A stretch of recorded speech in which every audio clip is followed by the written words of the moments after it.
¿Por qué Dios permitió que el arca desapareciera justo antes de la llegada del Mesías? Imagina que tienes en tus manos el objeto más sagrado que ha existido en la historia de la humanidad.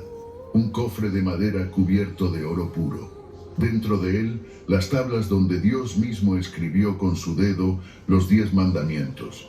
La vara de Aarón que floreció de la nada. El maná del desierto. Y sobre su tapa, 2 querubines de oro con las alas extendidas, entre los cuales se manifestaba la presencia visible del Dios del universo. Este objeto no era un símbolo, no era una metáfora, era real. Tan real que cuando alguien lo tocaba sin permiso, moría instantáneamente.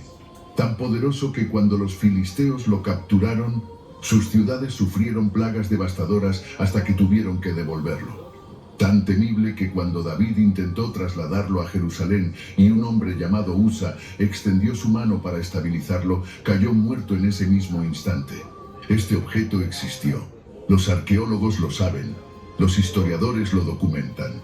La Biblia lo describe con una precisión arquitectónica extraordinaria. Y entonces desapareció. No fue destruido en una batalla. No hay registro de su captura definitiva. No hay restos. No hay tumba. Simplemente se fue. Y lo más perturbador no es que desapareciera. Lo más perturbador es cuando desapareciera. Justo antes de que naciera Jesús de Nazaret. Eso no es coincidencia. Y en los próximos minutos te voy a demostrar por qué la desaparición del arca no fue un accidente. No fue un fracaso de Dios, sino quizás el plan más profundo y mejor guardado de toda la historia sagrada.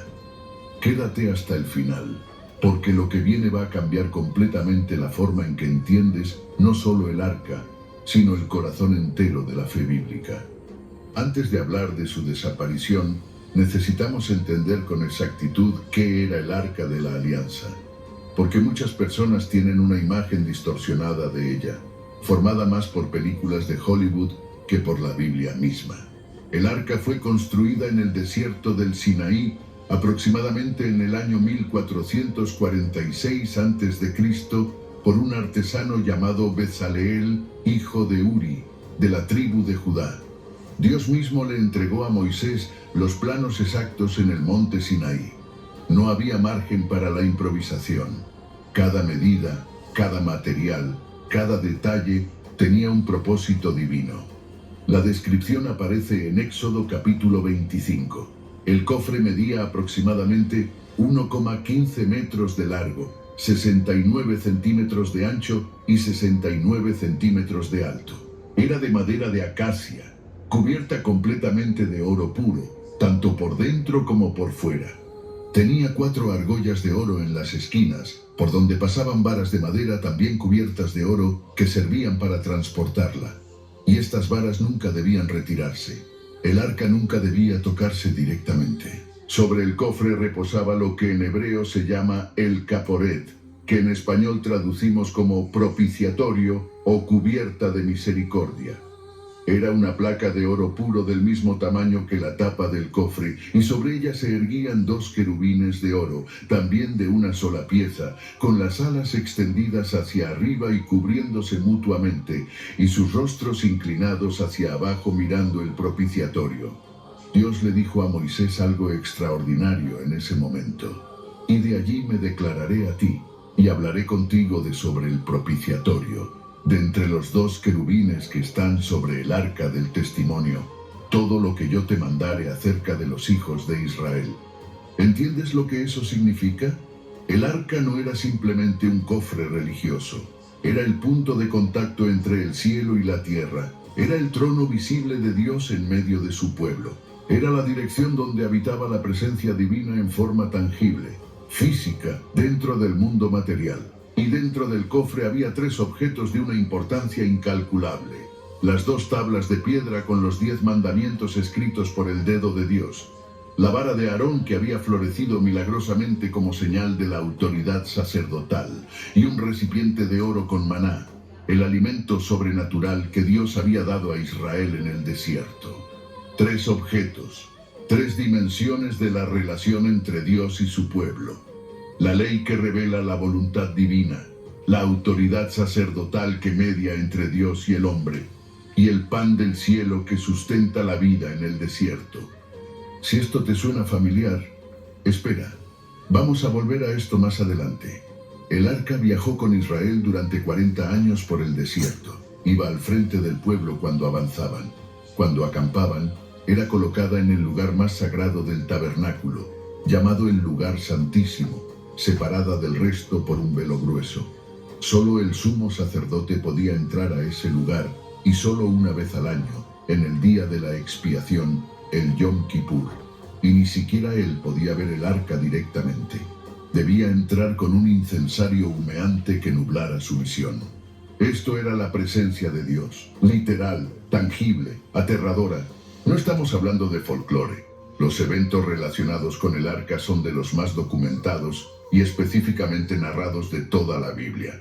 Cuando el pueblo de Israel cruzó el río Jordán para entrar a Canaán, los sacerdotes que llevaban el arca entraron primero al agua, y el río, que en esa época estaba desbordado, se detuvo. Las aguas se cortaron desde una ciudad llamada Adán, muy lejos corriente arriba, y el pueblo cruzó en seco.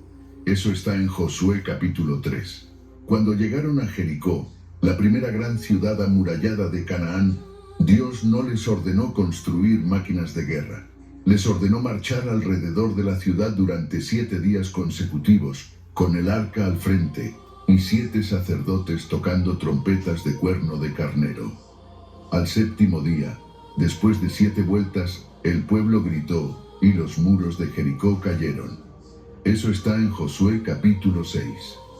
Cuando los filisteos capturaron el arca en una batalla y la llevaron a su ciudad de Asdod, la colocaron como trofeo en el templo de su dios Dagón. Al día siguiente, encontraron la estatua de Dagón caída boca abajo frente al arca. La levantaron. Al día siguiente volvieron a encontrarla caída, pero esta vez con la cabeza y las manos cortadas. Y sobre la ciudad cayó una epidemia que los devastó. Enviaron el arca a otra ciudad filistea y lo mismo ocurrió. La pasaron de ciudad en ciudad y en cada una la destrucción los seguía. Después de 7 meses, decidieron devolverla a Israel con ofrendas de oro como expiación por su atrevimiento. Eso está en 1 de Samuel capítulos 5 y 6. Cuando llegó a la ciudad de Bet-Semes, los israelitas que vivían allí cometieron el error de mirar dentro del arca con curiosidad irreverente. Murieron 50.070 hombres en un instante. Eso está en 1 de Samuel 6:19. Y cuando David intentó trasladar el arca a Jerusalén en una carreta nueva, en lugar de llevarla sobre los hombros de los sacerdotes como Dios había ordenado, los bueyes que jalaban la carreta tropezaron. Un hombre llamado Usa extendió la mano para sostener el arca y que no cayera. Cayó muerto en ese lugar. Eso está en 2 Samuel 6. No estamos hablando de un objeto decorativo. Estamos hablando de algo tan cargado de presencia divina que el mundo físico reaccionaba a su paso. Los muros caían, los ríos se detenían, los dioses paganos se desmoronaban, los hombres irreverentes morían. Y luego, Salomón construyó el templo en Jerusalén, la casa permanente de Dios. El arca fue colocada en el lugar santísimo y allí permaneció durante siglos, hasta que dejó de estar. Aquí comienza el misterio más grande de la arqueología bíblica. El último registro claro de la existencia del arca dentro del templo es del reinado del rey Josías, que gobernó Judá aproximadamente entre el año 640 y el 609 a.C. En 2 Crónicas 35:3, Josías ordena a los levitas que pongan el arca santa en la casa que edificó Salomón. Después de ese versículo, silencio. Cuando Nabucodonosor, rey de Babilonia, saqueó Jerusalén en el año 586 a.C. y destruyó el templo de Salomón, el libro de 2 Reyes capítulo 25 hace un inventario detallado de todo lo que los babilonios se llevaron. Los objetos de bronce, las columnas, los capiteles, las fuentes, los recipientes de oro y de plata. Todo está listado con precisión. Pero el arca de la alianza no aparece en esa lista. No está entre los objetos capturados. No está entre los objetos destruidos. No está en ninguna parte.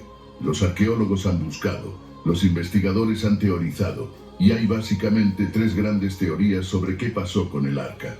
Primera teoría: fue llevada a Etiopía. Existe una tradición muy antigua, documentada en un texto etíope, llamado el Kebra Nagast, que significa Gloria de los Reyes, que afirma que el arca fue llevada a Etiopía por Menelik I, supuesto hijo de Salomón y la reina de Saba.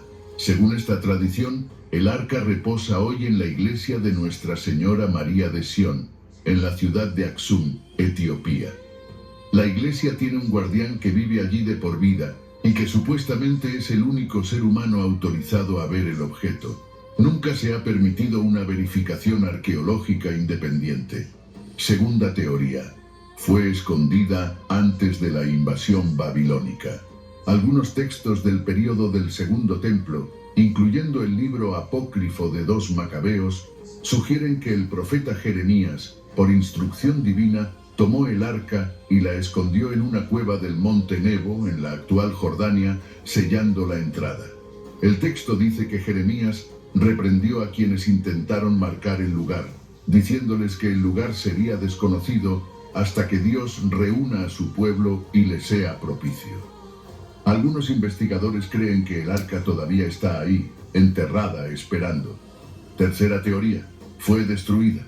Algunos eruditos simplemente concluyen que fue destruida o fundida durante alguno de los múltiples saqueos que sufrió Jerusalén antes de la invasión babilónica, quizás durante el reinado del rey Manasés, quien fue uno de los reyes más idólatras de la historia de Judá y que profanó el templo de maneras brutales. Ninguna de estas teorías ha sido probada. El arca sigue siendo el objeto más buscado y esquivo de la historia humana. Pero aquí hay algo que todos estos investigadores, estas teorías y estos debates pasan por alto. Y es la pregunta que realmente importa.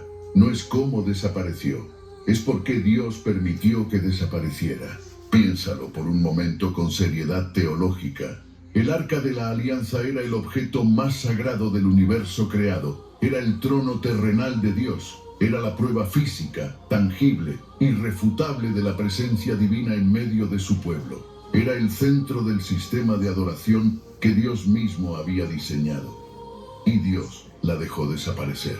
No la protegió de manera sobrenatural cuando Israel fue infiel. No la preservó. No envió ángeles a rescatarla. No le reveló su ubicación a ningún profeta posterior para que el pueblo pudiera recuperarla. Simplemente la dejó ir. ¿Por qué? Esta pregunta tiene una respuesta. Y esa respuesta está escondida en el corazón mismo de la teología bíblica, en la estructura narrativa de toda la Escritura, en el patrón que conecta el Antiguo Testamento con el Nuevo, como si fueran dos mitades de un mismo rompecabezas, para en perplejidad y tristeza. Cuando el templo de Salomón fue destruido por los babilonios en el año 586 a.C., los judíos que sobrevivieron fueron llevados a Babilonia en cautiverio. 70 años después, Ciro el Grande de Persia los liberó y les permitió regresar a Jerusalén y reconstruir el templo. Esto ocurrió aproximadamente en el año 516 a.C. y el nuevo edificio es conocido como el Templo de Zorobabel, o el Segundo Templo. Pero cuando los sacerdotes regresaron y comenzaron a adorar en ese nuevo templo, algo faltaba, algo fundamental. Algo que hacía que el nuevo templo fuera, en cierto sentido, un edificio vacío en el lugar más importante. El lugar santísimo estaba vacío. No había arca, no había propiciatorio, no había querubines, no había presencia visible de Dios. Los sacerdotes entraban al lugar santísimo en el Yom Kippur y encontraban una habitación vacía, una roca desnuda en el suelo donde había estado el arca. Los rabinos tenían una lista de 5 cosas que el primer templo tenía y el segundo templo no tenía: el arca con el propiciatorio, el fuego sagrado del cielo, la Shekinah, la nube de gloria de Dios, el Espíritu Santo en plenitud y el Urim y Tumim que usaba el sumo sacerdote para consultar a Dios. Todo eso había desaparecido con el arca, El segundo templo era un edificio magnífico. Herodes el Grande lo amplió y embelleció hasta convertirlo en una de las maravillas arquitectónicas del mundo antiguo. Los contemporáneos de Jesús decían: el que no ha visto el templo de Herodes nunca ha visto un edificio hermoso en su vida. Pero en su interior, el lugar santísimo estaba vacío. Y es precisamente en ese templo que tiene el corazón vacío, donde un día camina un hombre de Galilea llamado Jesús de Nazaret. Ahora necesito que te pongas los anteojos de la teología tipológica, porque lo que viene es poderoso. En la Biblia existe un principio llamado tipología. Un tipo es una persona, evento u objeto del Antiguo Testamento que prefigura, anticipa y señala hacia una realidad mayor en el Nuevo Testamento. El tipo es la sombra. La realidad es el cuerpo que proyecta esa sombra. El Cordero Pascual era un tipo. Su sangre en los postes de las puertas salvaba a Israel de la muerte. Jesús es la realidad. El Cordero de Dios que quita el pecado del mundo, cuya sangre nos salva de la muerte eterna. La serpiente de bronce que Moisés levantó en el desierto era un tipo. Quien la miraba era sanado. Jesús mismo dijo: como Moisés levantó la serpiente en el desierto, así es necesario que el Hijo del Hombre sea levantado. El maná en el desierto era un tipo, el pan sobrenatural que Dios daba para sostener la vida. Jesús dijo: yo soy el pan de vida. Vuestros padres comieron el maná en el desierto y murieron. Este es el pan que desciende del cielo, para que el que de él coma no muera. ¿Y el arca? ¿Cuál es la realidad que el arca anticipaba? Recordemos lo que era el arca. Era el lugar donde habitaba la plenitud de la presencia de Dios en forma tangible. Era el punto de contacto entre el cielo y la tierra. Era el trono de Dios en medio de los hombres. Ahora lee Juan 1:14. Y aquel Verbo fue hecho carne, y habitó entre nosotros, y vimos su gloria, gloria como del unigénito del Padre, lleno de gracia y de verdad. La palabra habitó en el idioma original griego es eskenosen, que literalmente significa plantó su tienda o tabernaculizó. El mismo verbo que se usaba para describir la presencia de Dios morando en el tabernáculo, en el templo, en el arca. Jesús no vino a visitar la tierra, vino a morar en ella, a ser el nuevo tabernáculo, el nuevo templo, el nuevo arca. Y ahora mira los paralelos con una precisión que hace que los pelos se pongan de punta. El arca contenía 3 objetos: las tablas de la ley, la vara de Aarón y el maná. Jesús es la palabra de Dios hecha carne, la ley personificada, el sumo sacerdote eterno según el orden de Melquisedec, la vara sacerdotal cumplida, y el pan vivo que descendió del cielo, el maná hecho persona. El arca era cubierta de oro puro por dentro y por fuera, madera en el interior, oro en el exterior. Algunos teólogos ven en esto la naturaleza de Cristo, plenamente humano, la madera de la humanidad, y plenamente divino, el oro de la divinidad, unidas en una sola persona. El propiciatorio sobre el arca era el lugar donde la sangre del sacrificio era rociada una vez al año para cubrir los pecados del pueblo. La palabra griega que Pablo usa en Romanos 3:25 para describir a Jesús es hilasterion, la misma palabra que la Septuaginta, la traducción griega del Antiguo Testamento, usaba para traducir caporet, el propiciatorio. Jesús es el propiciatorio, el lugar donde la sangre del sacrificio definitivo cubre, no solo cubre, sino quita el pecado del mundo.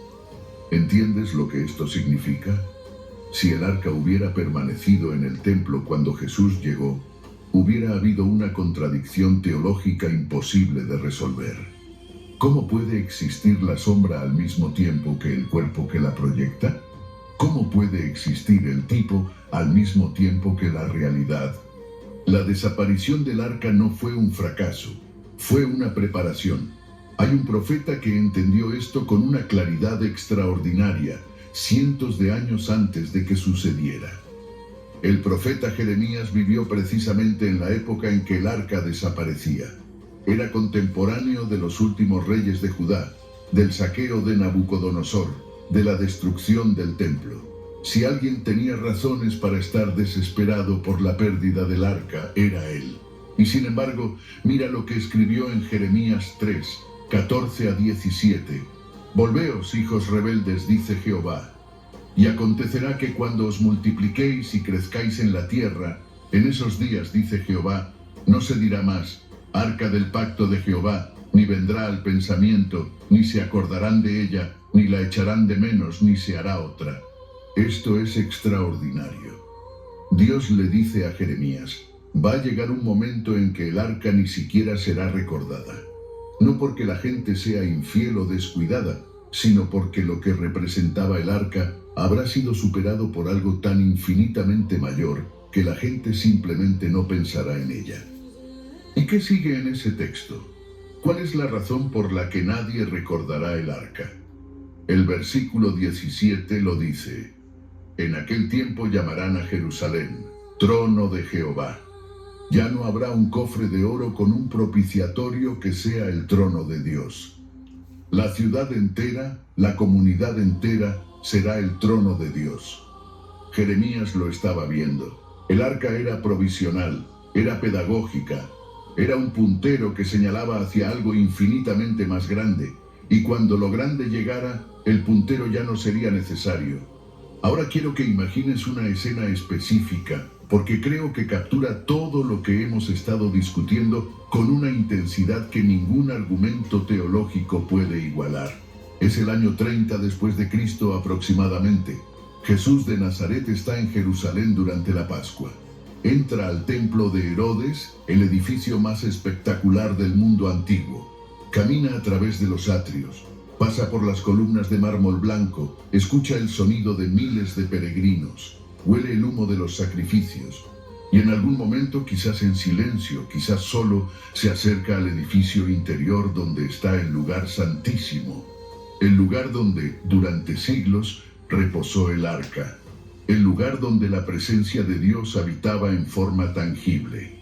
El lugar santísimo estaba vacío desde hacía casi 6 siglos, y el que camina hacia él es la palabra hecha carne, el verdadero propiciatorio, el pan vivo del cielo, el sumo sacerdote eterno, la ley personificada. El arca no estaba allí porque el arca ya había llegado, pero nadie lo reconoció. El Evangelio de Juan registra que Jesús dijo algo perturbador en ese período: destruid este templo, y en 3 días lo levantaré. Los que lo escucharon pensaron que hablaba del edificio de piedra. 46 años tardaron en construir este templo. ¿Y tú en 3 días lo levantarás? Pero Juan explica, él hablaba del templo de su cuerpo. Jesús no era un adorador del templo, Jesús era el templo. Y cuando murió en la cruz, algo sucedió que ningún ser humano podría haber orquestado. El velo del templo, el velo grueso, el velo de varios centímetros de espesor, el velo que separaba el lugar santo del lugar santísimo, el velo que nadie podía pasar excepto el sumo sacerdote una vez al año, ese velo se rasgó de arriba abajo, no de abajo arriba, como lo haría una mano humana, de arriba abajo. El lugar santísimo quedó expuesto, abierto, accesible, no porque el arca hubiera regresado, sino porque el que el arca representaba había completado su obra. El acceso a la presencia de Dios ya no dependía de un cofre de oro, de un propiciatorio de sangre animal, de un sumo sacerdote elegido por linaje. El acceso era ahora directo, permanente, universal, a través de Jesús. El libro de Hebreos lo dice con una claridad absoluta en el capítulo 9. Pero estando ya presente Cristo, sumo sacerdote de los bienes venideros, por el más amplio y más perfecto tabernáculo, no hecho de manos, es decir, no de esta creación, y no por sangre de machos cabríos ni de becerros, sino por su propia sangre, entró una vez para siempre en el lugar santísimo, habiendo obtenido eterna redención. Una vez para siempre. Esa frase lo cambia todo. El sumo sacerdote en el sistema del arca entraba una vez al año, siempre repetía el ritual, siempre volvía a hacerlo, porque el sacrificio de animales nunca podía quitar el pecado.